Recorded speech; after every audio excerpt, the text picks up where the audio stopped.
അത് എനിക്ക് ഭയങ്കര സന്തോഷം തോന്നിയത് രാജുവേട്ടൻ ഇപ്രാവശ്യം എമ്പുരാന്റെ ഷൂട്ട് ഫസ്റ്റ് ഞങ്ങൾ ഒരു സീൻ ഷൂട്ട് ചെയ്ത് കഴിയുമ്പോൾ ഞാൻ അങ്ങോട്ട് കോംപ്ലിമെന്റ്സിന് വേണ്ടി ചോദിക്കാറില്ല. അങ്ങനെ ഒരു ഡ്രാമാറ്റിക് കോംപ്ലിമെന്റ്സ് പരിപാടി അങ്ങോട്ടും അങ്ങോട്ടും പറയാറില്ല.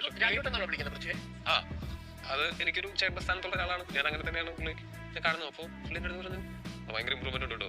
വെരി ഫ്യൂ വേർഡ്സ് എന്റെ സ്പിരിറ്റ്സ് ഭയങ്കര ഹൈ ആക്കി തന്നു. അതായത് ഭയങ്കര ഇമ്പ്രൂവ്മെന്റ് ഉണ്ടോ, എല്ലാ പ്രൊഡിക്ഷൻ ആണെങ്കിലും എല്ലാ ഓർഗനൈസേഷൻ ആണെങ്കിലും അടിപൊളി.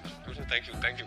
അത് വരുന്ന കോൺഫിഡൻസ് ഭയങ്കര അടിപൊളിയാണ്. എമ്പുരാൻ വലിയ എക്സ്പെക്ടേഷൻ ഇരിക്കുന്ന ഒരു മൂവിയാണ്. പ്രത്യേകിച്ച് ലൂസിഫർ എന്ന് പറയുന്ന ഫിലിം ഉണ്ടാക്കിയ ഒരു ഓളം, ആ ഓളത്തിന് മുകളിൽ നിന്നില്ലെങ്കിൽ വലിയ ഒരു ബുദ്ധിമുട്ടുണ്ടാവും. അപ്പം ആ ഈ ഷൂട്ട് കഴിഞ്ഞതിന് ശേഷമേ എന്തൊരു ഫീൽ ടു അതിന്റെ സംവിധായകന് നല്ല കൃത്യമായിട്ടുള്ള ധാരണയുണ്ട് അതെന്താണ് ആ സിനിമ അച്ചീവ് ചെയ്യേണ്ടതെന്നും എങ്ങനെയാണ് ആ സിനിമ ഷൂട്ട് ചെയ്യേണ്ടതെന്നൊക്കെ നല്ല ധാരണയുള്ള ആൾ തന്നെയാണ്. അത്ര ബോധ്യമുള്ള ആളാണ്.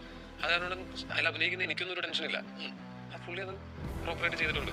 ഈ ലൂസിഫറിലെ തന്നെ പല സീനുകളും ശരിക്കും പറഞ്ഞാൽ ഗൂസ് ബംസ് ഉണ്ടാക്കുന്ന സീനുകൾ ഉണ്ടാക്കിയിട്ടുണ്ട്. അതെ, എക്സ്പെക്ട് ചെയ്യാൻ പറ്റുമോ എമ്പുരാനിൽ?